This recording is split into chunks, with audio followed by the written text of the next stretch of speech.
बारामतीत आज पवार कुटुंबीय एकाच मंचावर येणार। विद्या प्रतिष्ठानच्या एआयच्या इमारतीचं उद्घाटन। उद्योगपती गौतम अदानीही राहणार उपस्थित।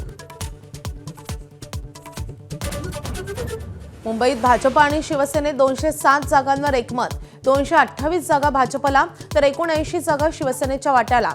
उरलेल्या 20 जागांवर उद्या मुख्यमंत्र्यांसोबत होणार अंतिम चर्चा। ठाकरे बंधूंच्या युतीत दोघेही दादर आणि प्रभादेवीच्या जागांसाठी आग्रही। मनसेकडून इच्छुकांची मनधरणी करण्याचा प्रयत्न सुरू। आज संध्याकाळपर्यंत पहिली यादी जाहीर होण्याची शक्यता। मुंबईत काँग्रेस आणि वंचित बहुजन आघाडीच्या युतीचा निर्णय रखडलेलाच। युती की स्वबळ याचा निर्णय प्रकाश आंबेडकर आज जाहीर करणार। घोषणेकडे सर्वांचं लक्ष। मुंबईत राष्ट्रवादी आज 35 जणांची यादी जाहीर करण्याची शक्यता। काल जाहीर होणारी यादी केली रद्द। आज यादी जाहीर करत उमेदवारांना एबी फॉर्मचं वाटप केलं जाणार। पुण्यात जागांचा पेच अजूनही कायम। 165 पैकी भाजपनं शिंदे सेनेला 16 जागा देऊ केल्याची माहिती, तर शिंदे सेना 35 जागांवर ठाम।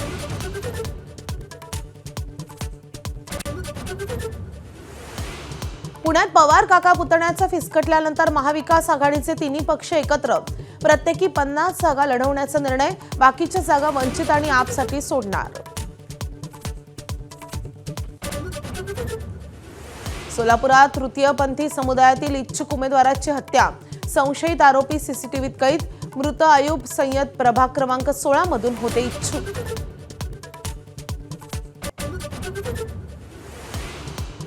खोपोलीत नवनिर्वाचित नगरसेविका मानसी काळोख यांच्या पतीच्या हत्येचा सीसीटीव्ही समोर। तटकरेंच्या सांगण्यावरून विरोधकांची हत्या। शिंदेचे आमदार थोरवेंचा गंभीर आरोप। एकनाथ शिंदेंनी केलं पीडित कुटुंबियांचं सांत्वन। नेत्यांच्या शेजारी बसणारा कार्यकर्ता मुख्यमंत्री पंतप्रधान झाला। दिग्विजय सिंहांकडून मोदींसह संघाचं कौतुक। मोदींच्या फोटोसह जय श्रीराम म्हणत ट्विट। काँग्रेस हायकमांडनं खडेबोल सुनावल्याची माहिती। एबीपी माझा, उघडा डोळे बघा नीट।